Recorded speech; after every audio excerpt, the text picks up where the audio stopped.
Bismillahirrahmanirrahim.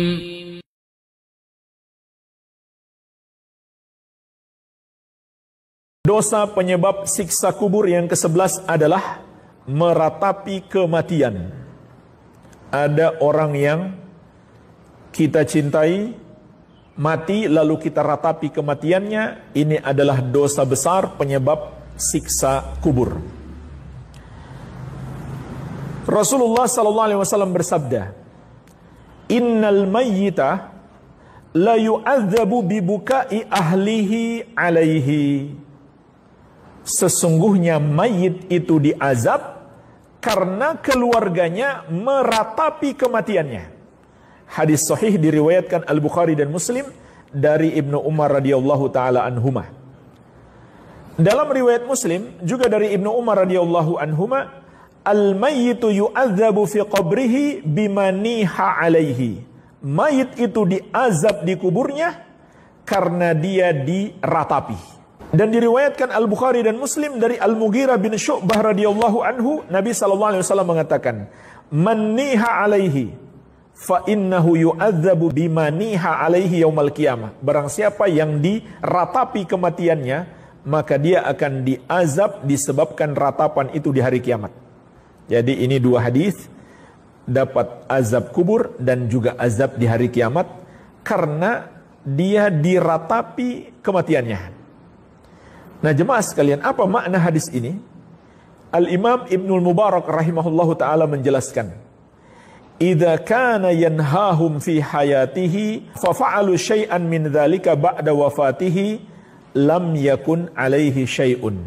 Maksud hadis ini, dia diazab karena diratapi oleh keluarganya apabila semasa hidupnya dia tahu mereka suka meratapi mayit, tapi dia nggak menasihati mereka. Dia nggak melarang mereka. Atau lebih parah lagi kalau memang dia yang mengajarkan, dia yang menganjurkan perbuatan itu, maka karena itulah dia diazab. Adapun kata Ibnul Mubarak rahimahullah, jika dia sudah melarang mereka namun mereka tetap melakukannya, maka tentu dia tidak mendapatkan dosa dan dia tidak akan diazab kalau di dunia dia sudah berusaha melarang mereka. Karena Allah berfirman, "Wala taziru waziratu wizra ukhra." Seseorang tidak akan menanggung dosa orang lain. Iya. Nah, jemaah sekalian, seperti apa meratapi mayit itu? Bentuk-bentuknya seperti apa?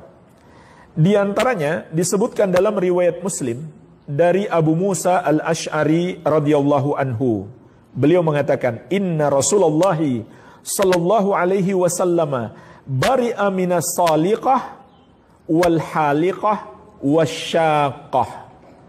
Sesungguhnya Rasulullah sallallahu alaihi wasallam berlepas diri dari wanita yang ketika ditimpa musibah dia histeris, meraung-raung, menangis dengan suara keras, memotong rambut dan mencabik-cabik pakaian. Jadi dalam hadis ini dijelaskan 3 bentuk meratapi mayit. Dan disebut yang melakukan itu adalah wanita. Maksudnya kebanyakan yang melakukannya wanita. Mungkin saja ada laki-laki tapi jarang.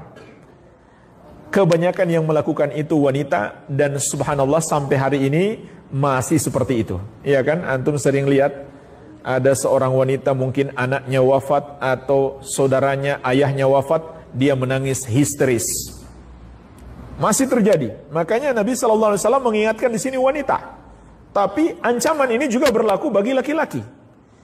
Dalam hadis ini disebutkan 3. Dia menangis sambil berteriak-teriak dengan suara keras. Menangis boleh, tidak masalah. Nabi SAW pun menangis ketika wafat Ibrahim, putra beliau SAW.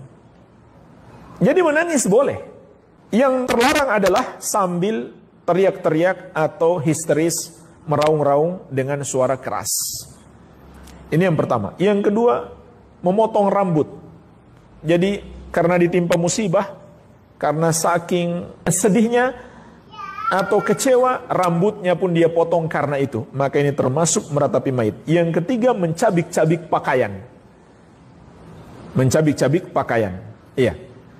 Kemudian bentuk yang lain Disebutkan dalam hadis Ibnu Mas'ud radhiyallahu anhu, diriwayatkan Al-Bukhari dan Muslim.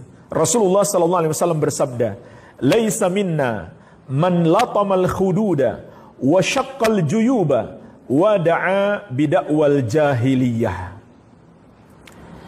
Bukan bagian dari kami, kata Nabi sallallahu alaihi wasallam, ketika ditimpa musibah kemudian seseorang menampar-nampar pipi atau dia menyakiti dirinya sendiri, merobek-robek pakaian, dan menyeru dengan seruan jahiliyah. Jadi dalam hadis ini juga disebutkan 3 saat ditimpa musibah. Yang pertama, menyakiti diri sendiri, dan itulah yang dilakukan oleh orang-orang Syiah setiap tanggal 10 Muharram untuk meratapi kematian Al-Husain.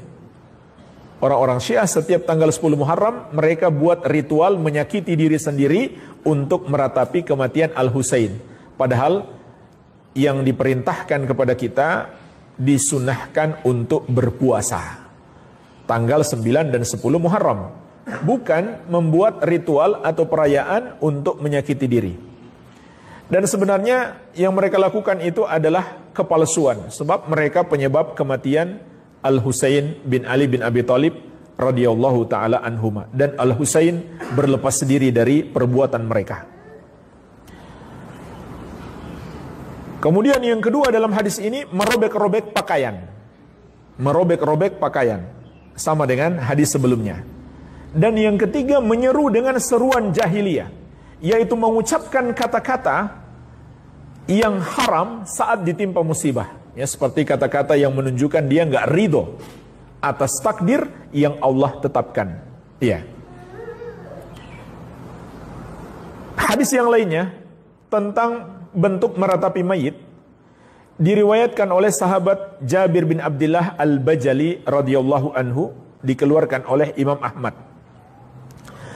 Sahabat ini berkata, "Kunna na'uddu al-ijtima' ila ahlil mayyit wa sani'atat ta'am ba'da dafnihi minan niyahah."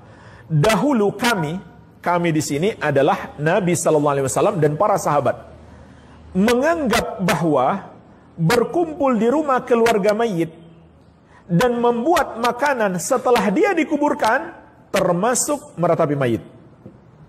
Jadi bikin tahlilan 3 hari, kumpul-kumpul makan-makan 7 hari, 40 hari, kata sahabat Jabir bin Abdullah radhiyallahu taala anhu, di zaman Nabi sallallahu alaihi wasallam itu dianggap meratapi mayit. Oleh karena itu dalam kitab Al-Um, Imam Syafi'i rahimahullah melarang itu. Beliau melarang kumpul-kumpul makan-makan di rumah orang yang sudah wafat tersebut. Tapi hari ini malah dianggap sebagai sebuah ibadah. Iya.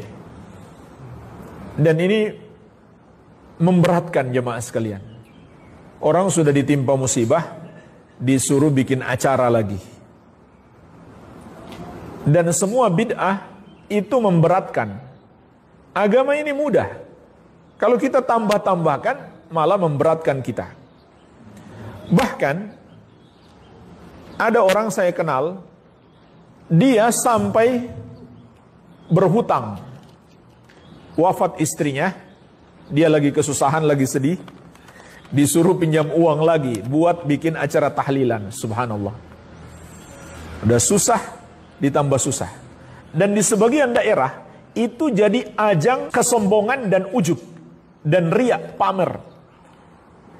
Makanya mereka berlomba-lomba siapa yang sembelih sapi terbanyak saat kematian orang tuanya. Dan mereka mengira itu bentuk bakti kepada orang tua. Padahal bisa jadi orang tuanya diazab gara-gara itu. Sebagaimana dalam pembahasan kita ini. Jadi ajang berbangga-bangga. Dan mereka celah orang yang tidak melakukannya. Subhanallah. Ini tidak diragukan lagi adalah tipuan setan.